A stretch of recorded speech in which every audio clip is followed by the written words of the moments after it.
सीताराम ने पेश किया अमृतकाल का पहला बजट, आयकर में छूट का ऐलान। वित्त मंत्री निर्मला सीतारमण का बजट भाषण शुरू हो गया है। भाषण की शुरुआत में उन्होंने स्पष्ट कर दिया कि अमृतकाल का पहला बजट है। बजट में मिडिल क्लास के लिए कई संभावनाएं हो सकती हैं। इसके साथ ही टैक्स पेयर को बड़ी सौगात मिलेगी। रोजगार के मौके शुरू करने सहित अर्थव्यवस्था की स्थिरता और युवा और छात्रों के फोकस के लिए निर्मला सीतारमण ने इसे विकास का बजट कहा। डॉक्टर नरोत्तम मिश्रा का तंज, कमलनाथ जी अब कमजोर नाथ हो गए हैं। मध्य प्रदेश में ये साल चुनावी साल है। भाजपा और कांग्रेस सहित सभी राजनीतिक दल मिशन 2023 की तैयारी में है। आरोप प्रत्यारोप का दौर जारी है।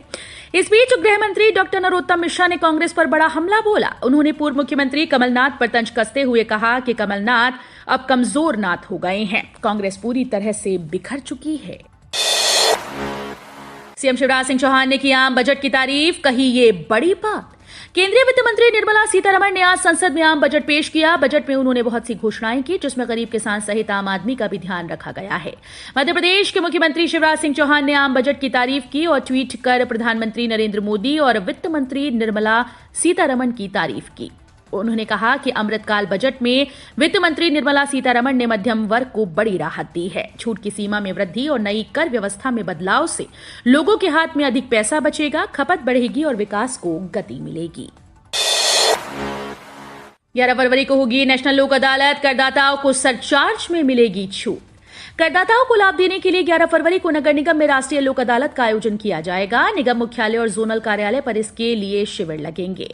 इसमें करदाताओं को सरचार्ज में छूट दी जाएगी। मंगलवार को महापौर पुष्यमित्र भार्गव एवं आयुक्त प्रतिभा पाल ने निगम राजस्व विभाग की समीक्षा बैठक ली।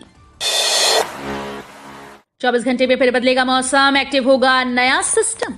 गुरुवार 2 फरवरी को एक बार फिर नया पश्चिमी विक्षोभ सक्रिय होने वाला है, जिससे मध्य प्रदेश के मौसम में बदलाव होगा। मंगलवार की तरह आज बुधवार को कई जिलों में कोहरे और बारिश के आसार हैं।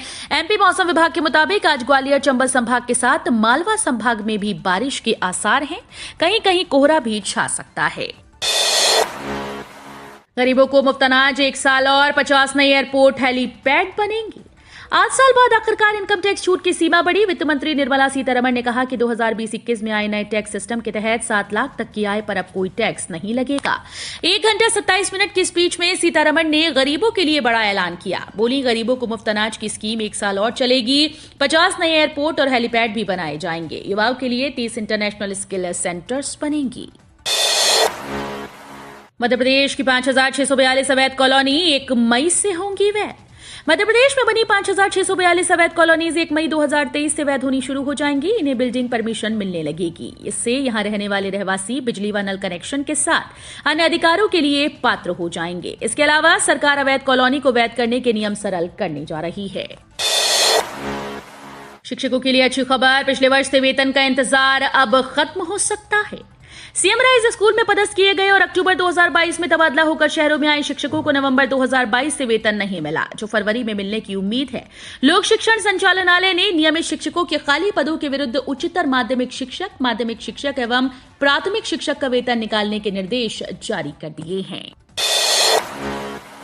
किसानों के लिए बजट में प्रावधान, 3 साल में 1 करोड़ लोगों को नेचुरल फार्मिंग से जोड़ा जाएगा। कृषि स्टार्टअप बढ़ाने के लिए एग्रीकल्चर एक्सीलेटर फंड बनेगा। प्रधानमंत्री मत्स्य योजना के लिए 6,000 करोड़ रुपए का ऐलान हुआ है।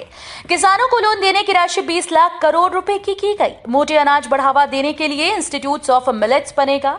2,200 करोड़ बागवानी की उपज को बढ़ावा देने के लिए खाद बीज की जानकारी देने के लिए डिजिटल पब्लिक इंफ्रास्ट्रक्चर बनाया जाएगा। हाई सिक्योरिटी नंबर प्लेट से अटके हैं 11,000 वाहन। वाहनों के पंजीयन की व्यवस्था डीलर्स के पास जाने के बाद से व्यवस्था में गड़बड़ी हो गई। 11,000 वाहन ऐसे हैं जिनकी हाई सिक्योरिटी नंबर प्लेट ही अटकी है। इस कारण इनके पंजीयन कार्ड नहीं निकल पा रहे। इसके अलावा 3,000 कारें भी इसी कारण अटकी हैं। वहीं लाइसेंस के खाली कार्ड एक बार फिर से खत्म हो गए, जिससे लोग परेशान हो रहे हैं। आरटीओ अधिकारियों के पास भी इस बात का जवाब नहीं कि आखिर कब तक ये समस्या खत्म होगी। तो ये थी शाम तक की मुख्य खबरें।